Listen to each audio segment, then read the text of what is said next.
La Russie est le plus grand pays, la Chine est le plus peuplé et les USA sont les plus riches. Et puis il y a le Maroc, qui n'est pas vraiment une superpuissance mondiale, mais c'est l'un des endroits les plus importants du monde, grâce au phosphore. L'élément phosphore, dont le symbole est P, est indispensable pour notre civilisation. Les plantes en ont besoin pour grandir et nous avons besoin de plantes pour manger. Naturellement, le sol contient un peu de phosphore accessible pour les plantes, mais chaque année, un peu de ce phosphore part à cause de l'érosion ou lorsque nous récoltons les plantes qui l'ont absorbé. Nous devons donc rajouter ce phosphore manquant. Nous pouvons en remettre dans le sol en répandant du fumier venant des animaux qui mangent des plantes. Mais, en plus de la pollution qu'engendre le fumier, il n'y en a pas suffisamment pour avoir une quantité de phosphore suffisante pour notre population grandissante. Heureusement, certaines roches sont très riches en phosphore. Et le Maroc est l'un des endroits où il y en a le plus. Enfin, pour les roches auxquelles on peut accéder.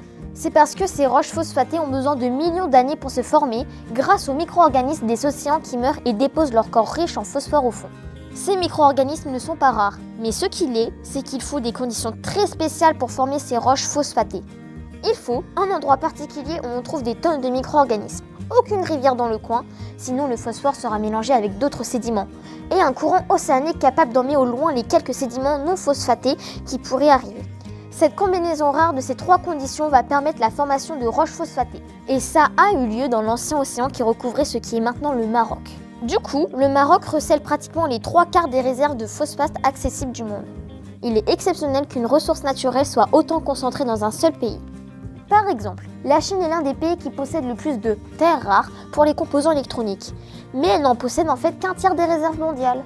L'Arabie Saoudite et le Venezuela possèdent plus de pétrole que n'importe quel autre pays du monde, mais elles en ont chacune moins de 20% des réserves mondiales. Le Maroc est si indispensable pour l'approvisionnement du phosphate que sans lui, l'humanité n'a même pas 100 ans de réserve.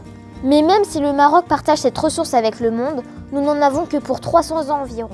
300 ans, ça semble long, mais nous utilisons l'agriculture, et donc le phosphore, depuis plus de 10 000 ans pour nourrir la population.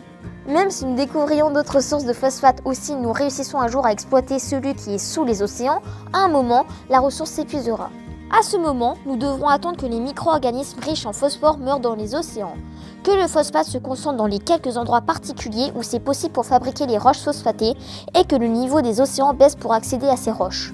Sauf que ça prend des millions d'années et qu'il est probable que nous ayons un peu faim avant que ça arrive.